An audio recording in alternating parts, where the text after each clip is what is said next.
Okay, so just to kind of get us back into the groove, we're really not doing anything totally new. At least I did have a handout that I was going to, and it's right in front of my desk. But as I look up at the schedule, okay, I had it in my mind, and this is how I was going to approach it, okay, and that was going back to last semester, because we will refer to some of those reactions that we have gone over. So when it comes to those three organic families, aldehydes, ketones, and acids, okay, one of them you can, let's say, I don't want to say prepare, but the reaction goes all the way through from an alcohol all the way to the acid stage, okay? So let's start with that. So trying to remember back to, I would say, maybe a week before Thanksgiving, somewhere around that time is when we started talking about the alcohols, okay? And one of the things we had said, there's probably the three most important things to know and remember about alcohols are what? There's one, there's two, and the third one you said was tertiary. Okay, now that you've said it, can you tell me why that's so important? Just go ahead and pick one. Okay, so we'll go ahead and keep things really simple. So what does that mean if it's a primary alcohol? Okay, so how many carbons then? Now you said keep it simple as you want. How many carbons? On the chain? Yes. Okay. So, and let's just go ahead and go through a progression on what we've learned this entire year. Okay. So what is this so far? Propane. Okay, so yes, this is old news. Okay. And that's good if we still remember all this. All right. So if we take him out, now what do we got? Propene, and if we wanted to make propyne, what would we do? Okay, we're going to do that. Then what else do we need to do?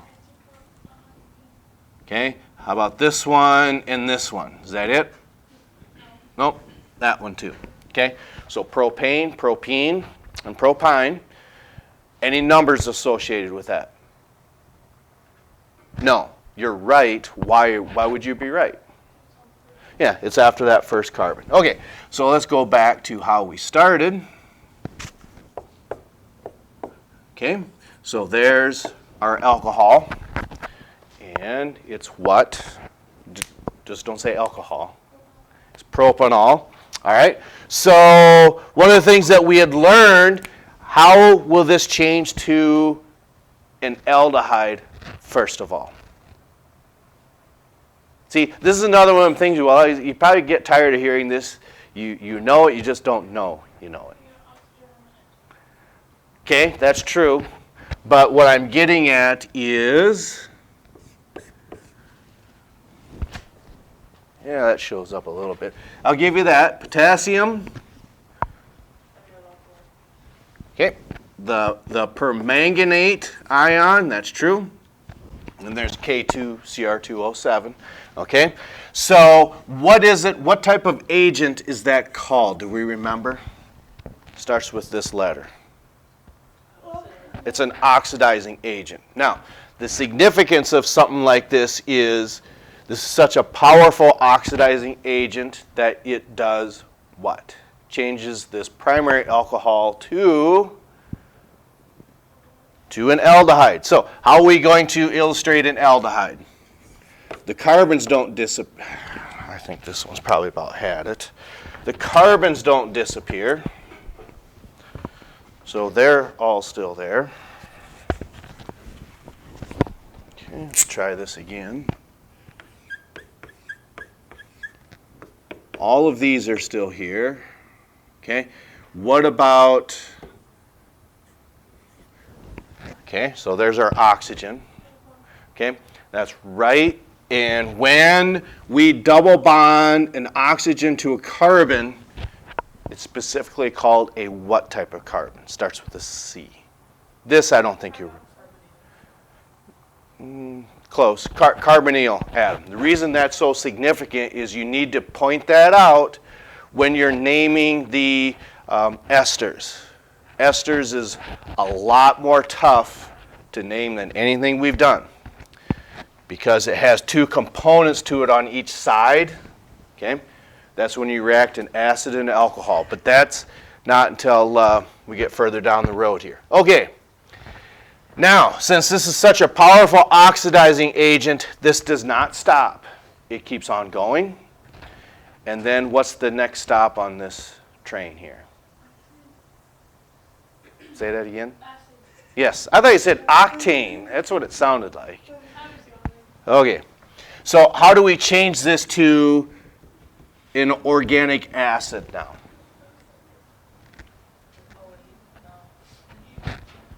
Say that again? That's correct. So this continues to react with this compound, which is an aldehyde, and what would it be called, the aldehyde? Okay, it's really close. If this was propanol, this one is, I think you're saying it, but I'm just, with an AL, propanol, yes. Okay, so with that, that could possibly cause some confusion. So propanol. Now, once that continues to react, you had said correctly, this goes through one more time, and I'm going to put him on the bottom so it's easier to see.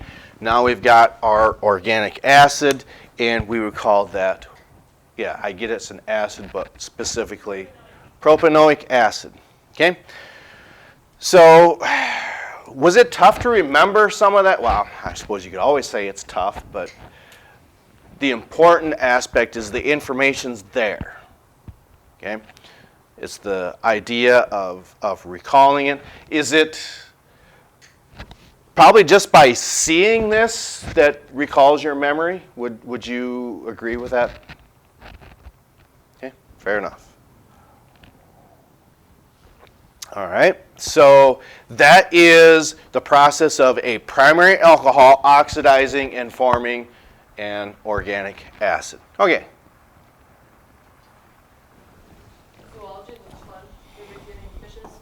Fishes.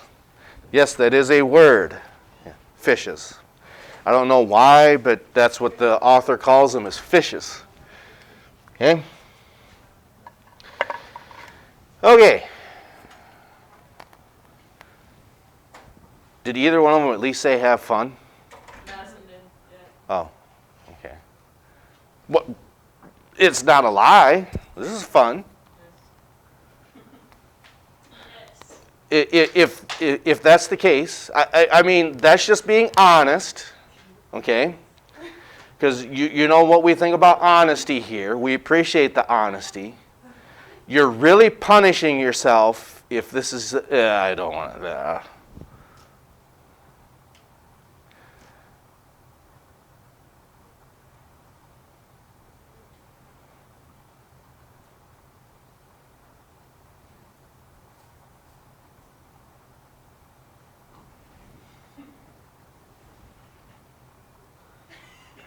There is something really interesting over there. Oh, is he? I'm just curious. I was reading the word. Okay.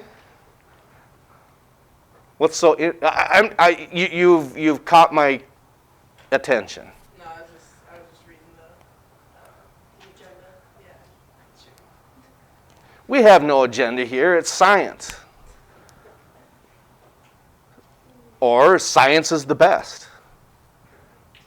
Okay. But when we said, so I had asked a question, I think was it easy to remember? That's all I heard from. So, but my point is, and I'm not saying you need to find this interesting. If you have to take this in college, I truly believe this is going to help you out a lot. But if you don't have to take it, you are really punishing yourself by sitting in here. My opinion. Maybe some people just like to learn. Hey, and I appreciate that. That's awesome. Okay, so continuing forward then. Now, what happens if we shift that hydroxy group to that of a secondary alcohol? So again, same concept. You tell me, what type of secondary alcohol do you want? How many carbons? Okay. You could have said 3.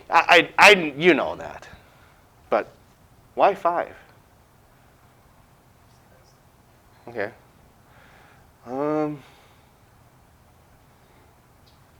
Because this is boring and it reminds you of boron, and that's element number 5. Yep. I just made that up. But boron is actually element number 5. Is it? Yeah, it probably is boring. Okay, so 5 carbons. Okay, so what do we have right now?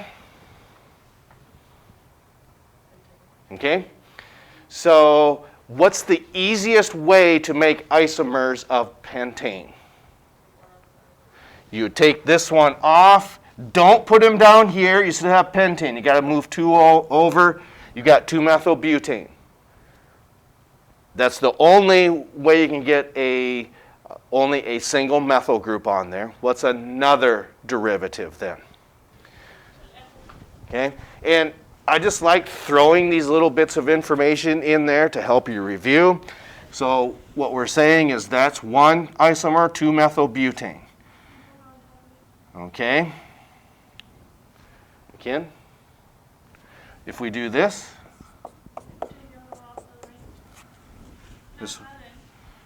off the other end.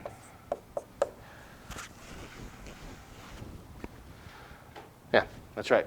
2, 2. That's when you said take it off the end, because I did that before. So I was wondering. Okay.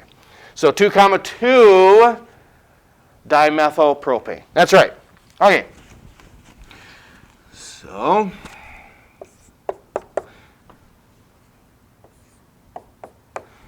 how are we going to make this secondary alcohol? You need to tell me something very specific.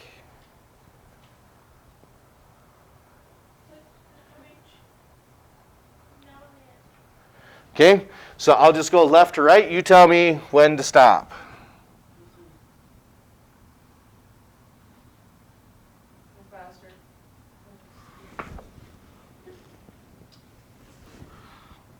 Faster.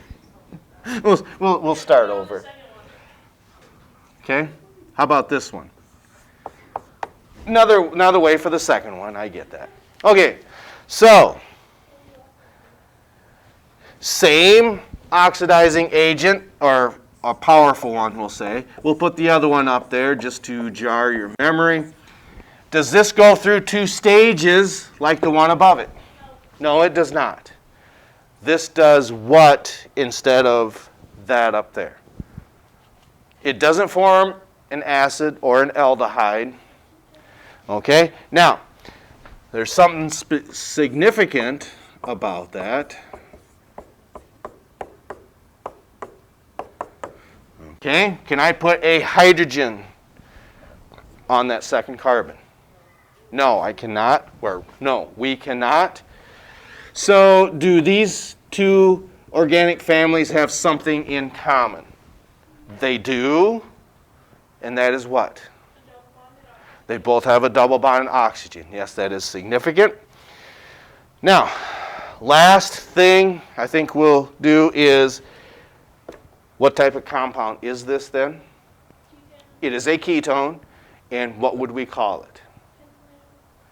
Okay, so we're breaking this up into bits. Everything you have said is correct, but there's just one last thing you need to do.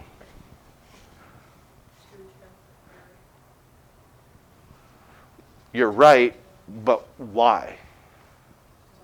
Yeah, because it's on the second carbon. There's nothing written after that 2 So it's making a reference to saying this is a ketone, this is saying you got 5 carbons, and this is telling you where that double bonded oxygen is, right there. All right. So tomorrow, one of the things you'll see is we've learned already that some of these reactions go like this. It's something that you've seen, you just don't realize, and it'd be too much for you to process in your mind. It's not that you can't, but on the first day, let's not say, okay, so let's get these reactions and go backwards like this. What are they? That would be too much. That would be unfair. So we will start with those what's called reduction reactions tomorrow, and so we'll catch up to you next time.